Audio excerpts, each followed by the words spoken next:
आइए। और मैं चाहता हूँ जो लोग खड़े हैं, भैया जी इनको बैठा दीजिए, बैठ जाइए। एक बड़ी अच्छी चीज गाने जा रहा हूँ जो माता जी हम सभी के बीच से चली गई हैं। उनके लिए कहना है, सबने सुना होगा इस गीत को, इस निर्गुण को सबने सुना होगा। गाना क्या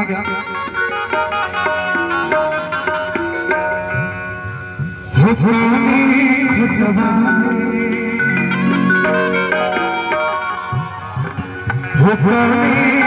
खुतबा में लुक लो अहिरे बालम चिरे, अहिरे बालम चिरे। चाचा जी, पारस चाचा जी, ध्यान से सुनिएगा। जो माँ आप सभी के बीच से चली गई है उनके लिए कहना क्या। देखिए हमारे लग रहा है जो उनके लिए खाना बनाए हैं वो यही है, क्योंकि खाने के लिए पूछ रहे थे। जी जी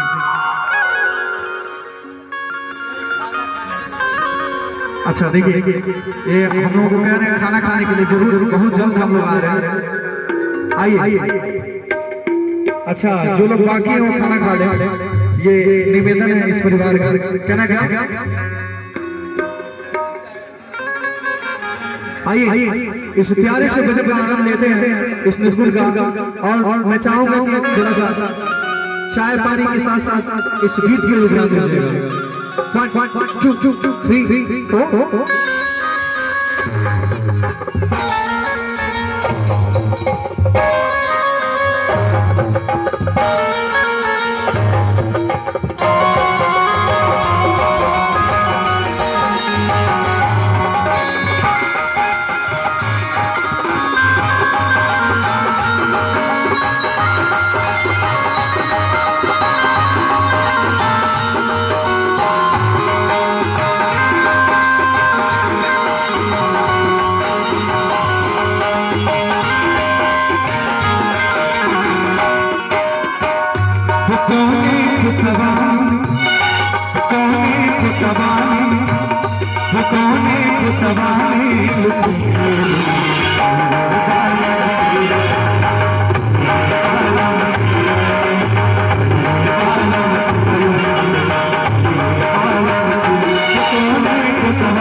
आपके नाम राहुल जी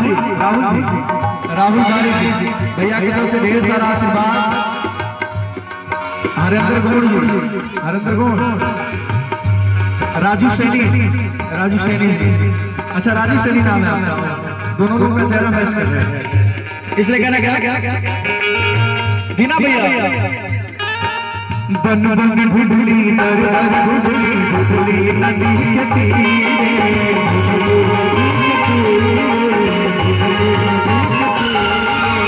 आज के ढूंढली रात के ढूंढली होत फजीरे,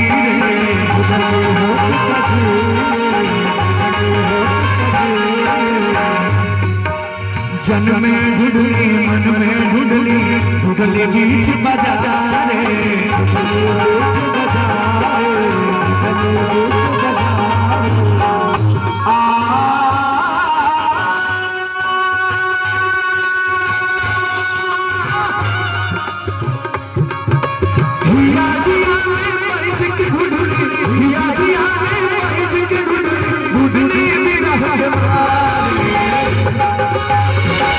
कौने अतरे में कि कौने अतरे में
चाहे घर में पूछी चाहे दुआर में पूछी केहू ना पता बतावे ऐसे कहे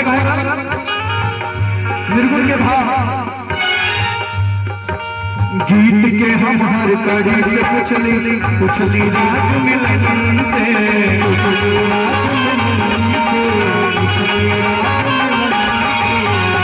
छंद लयाल से पुछली सुर के मन से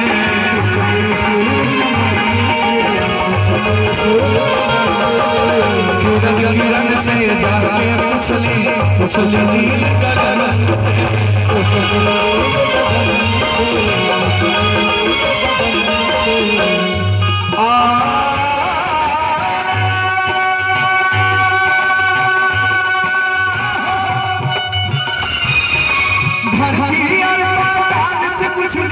भरती और पाताल से पुछली मस्त पवन से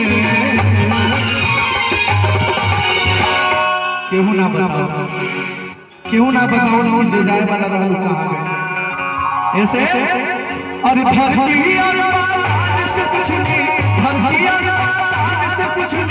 पुछली मस्त पवन से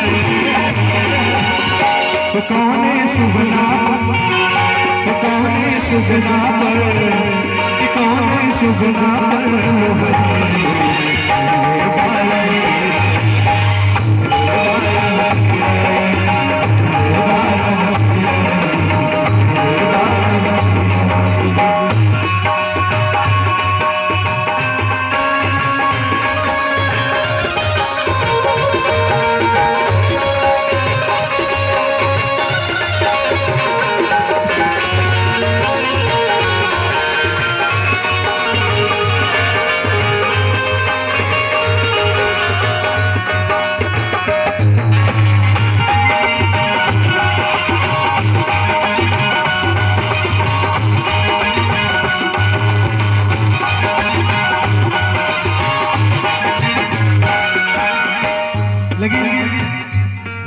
राजू भैया इस लाइन को ध्यान से सुनिएगा मीठा मीठा मीठा मंदिर से मस्जिद तक देखली गिरिजा से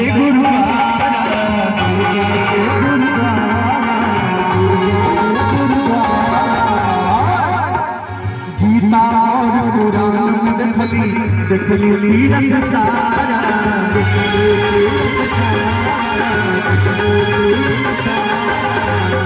कितनी अच्छी लाइन कवि ने लिखा है, कितनी प्यारी लाइन लिखा है। और देखिए ये अथाह प्रेम आशीर्वाद बड़े भैया श्री राजू सैनी जी का ये हजारों का आशीर्वाद और प्रभु से प्रार्थना रहेगी कि आपके ऊपर धन दौलत की बारिश होती रहे, ऐसे ही कलाकारों का प्रेम बरसाती रही। कहना क्या मंदिर से मस्जिद तक देखली गिरिजा से गुरुद्वारा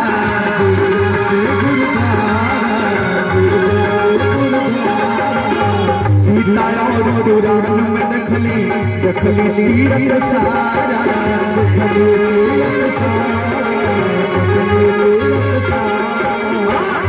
इस बात को ध्यान से सुनिए। पंडित से मुल्ला तक देखली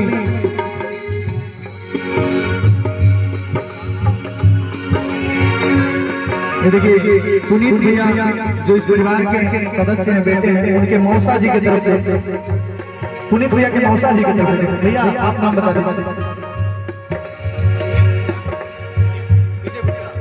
देखिए आदरणीय बड़े भैया श्री विजय गुप्ता जी और पुनीत भैया के मौसा जी, उनके तरफ से हजारों का आशीर्वाद। श्री कमलेश तिवारी जी की तरफ से ढेर सारा आशीर्वाद। लेकिन कहना क्या, ये बड़ी अच्छी लाइन है, ध्यान से सुनिएगा। मंदिर से मस्जिद तक देखली, गिरजा से गुरुद्वारा,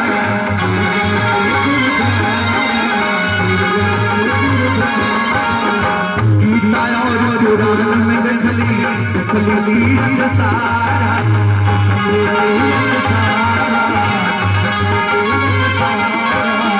और आगे सुनिए, अरे पंडित से मुल्ला तक देखली घरे का साई।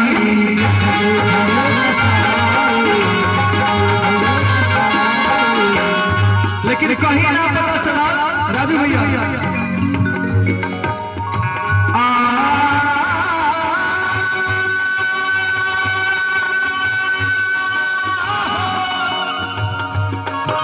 सगरी उमिरिया छछनत जियरा, सगरी उमिरिया छछनत जियरा, कैसे तो कौने बतिया पर, कौने बतिया पर को है